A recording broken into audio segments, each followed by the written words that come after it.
સુરત મનપા સંચાલિત BRTS બસ કાઢેલા ફાટેલા tyre પર ચાલતી હોવાનો વિડીયો વાયરલ થયો. વિડીયો વાયરલ થતાં મનપા તંત્રમાં ખળભળાટ મચ્યો. મામલે ટ્રાન્સપોર્ટ કમિટીના ચેરમેને આપ્યો ખુલાસો. ચેરમેનનો દાવો છે કે વિડીયોમાં દેખાતી બસ અંગે તપાસ શરૂ કરાઈ છે. જવાબદાર ઇજારદાર સામે કાર્યવાહી કરવાની ખાતરી. BRTS બસોના મેન્ટેનન્સ અંગે પણ સમીક્ષા કરાશે. મુસાફરોની સલામતી સાથે કોઈ સમજૂતી નહીં કરવાનો દાવો. હવે મનપાની કાર્યવાહી પર તમામની નજર. નમસ્કાર, સોમનાથ મરાઠે પરિવહન સંઘની ચેરમેન સુરત મહાનગરપાલિકા. મારુતિ કંપનીની એક બસની ટાયર બાબતની જે ફરિયાદ અમને મળી હતી અને એનો જે વિડીયો વાયરલ થયો છે એની સ્પષ્ટતા કરવા માંગુ છું. ડ્રાઈવરના કહેવા પ્રમાણે જે એક ટાયર પર ગાડી જે ફરી રહી છે એ બાબત એક ખૂબ ગંભીર છે, પરંતુ ડ્રાઈવર ગમે તે જવાબ આપીને છૂટો થઈ ગયો છે.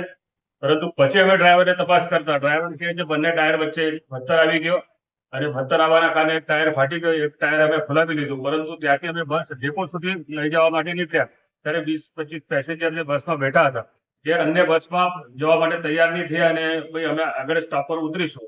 એ દરમિયાન કોઈએ ટાયર બાબત અને પેસેન્જર બાબતનો જે વિડીયો બનાવીને જે વાયરલ કર્યો એના કારણે અમે એજન્સીને જે કાર્યવાહી કરવા માટેની જે સૂચના આપી હતી અગાઉ પણ અમે 1 મહિના અગાઉ આ એજન્સીને નોટિસ આપી છે.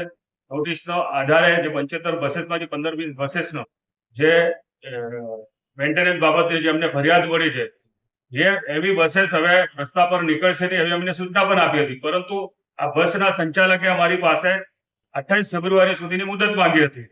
આજે આપણી પાસે અન્ય બસની શોર્ટેજ હોવાના કારણે આપણે આ બસ ચલાવવા માટે થોડા મજબૂર બનશે. પરંતુ કોઈ ઘટના નહીં બને, કોઈ ઘટના બનશે તો એની મારુતિ ટ્રાવેલ્સ કંપની જવાબદાર હશે. તો આવી સૂચના પણ અમે આપી છે અને કદાચ આવી કોઈ પણ હવે આ લોકોની બેદરકારી દેખાશે તો એમની ઉપર પેનલ્ટી તો થશે જ નહીં. અગર કોઈ ઘટના બનશે તો તમામ બસ અમે એમની સસ્પેન્ડ કરી દઈશું એવી અમે સૂચના. કેમેરામેન સેનિલ વિરાણી સાથે વિશાલ છેટા, માનવ પ્રભા ન્યૂઝ, સુરત. અમારા વિડીયોની નવી અપડેટ મેળવવા માટે સબસ્ક્રાઇબ કરો માનવ પ્રભા ન્યૂઝ ચેનલને.